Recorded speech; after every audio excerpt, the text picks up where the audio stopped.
And yes, I'm wearing the same t-shirt as yesterday. But that's because I actually recorded them all in one and couldn't be bothered changing a t-shirt each time because they were all done on the same day. But back to part 2 of defining your values.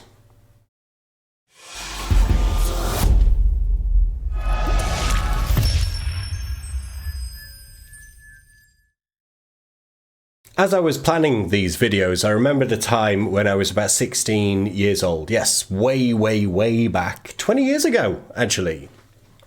And I was a very, very angry teenager.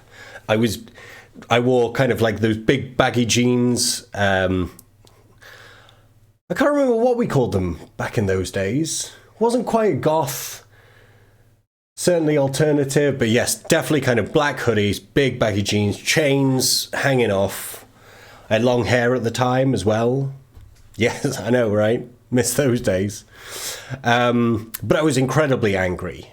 It's so angry so much that I remember going to McDonald's with some of my friends and I had my hood up and they called me Morbid Joe. Genuinely true story, Morbid Joe. And what happened actually, I'd gone from a very, very studious student to, quite the opposite. I'd certainly entered a level of rebellion.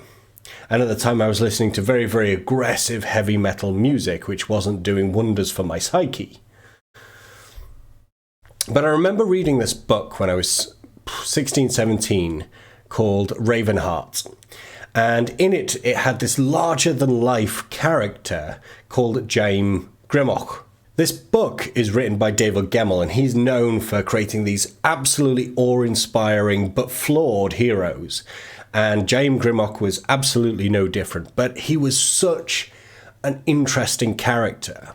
And when it came to it, he had a set of core values, of core principles that he lived by every single day. And no matter what, even though it would ultimately cost him his life, he would not sacrifice on those principles. And he became a hero by doing it. It was truly an inspiring story. And overnight, it kind of changed my personality. Because I didn't realize it at the time, I only realized it looking back, that throughout that period of life and my influences and things like that, I was very unconscious to how my personality was growing. And so it was just happening by happenstance of the things that I was consuming, the people around me, and I certainly had no control or dictatorship over what I was becoming. But this character made a huge shift for me, because I started to see this character with these amazing values that led him on this to be a hero in this incredible life. And I was like, oh, I want that. I want to be that. I don't want to be this anymore. I want to be that. And almost overnight, my personality changed from one of teen angst to chest out, shoulders back, hero type of personality. And I don't mean like a walking around bashing people with my shoulders and chest out like a trying to be this big bravado masculine type of guy, mansplaining and manspreading everywhere. No, what I mean by that is this character was known for being boisterous, the life of the party, but also a hero and well respected and looked up to and loved and adored. And he did it by having this such amazing personality, this personality that just everybody was drawn to, and he was constantly happy and boisterous and ultimately connected to everyone around him. And I was like, oh, I want that. So I started to embrace a lot of the values that this hero and a few other books I read since then, a lot of the values that they would take on.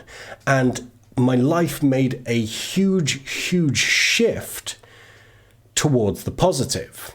Certainly in terms of my personality and my day-to-day kind of waking up and feeling a certain way in my emotions. And I didn't necessarily specifically set core values back then, but it was almost like an overnight shift at how I'd gone from unconscious values to at least a semi-conscious values of what I wanted to be on a daily basis. And that is the power that can come from knowing who you are and setting core values. So that brings us to part 2 of the homework. And that's taking our 20 to just 10.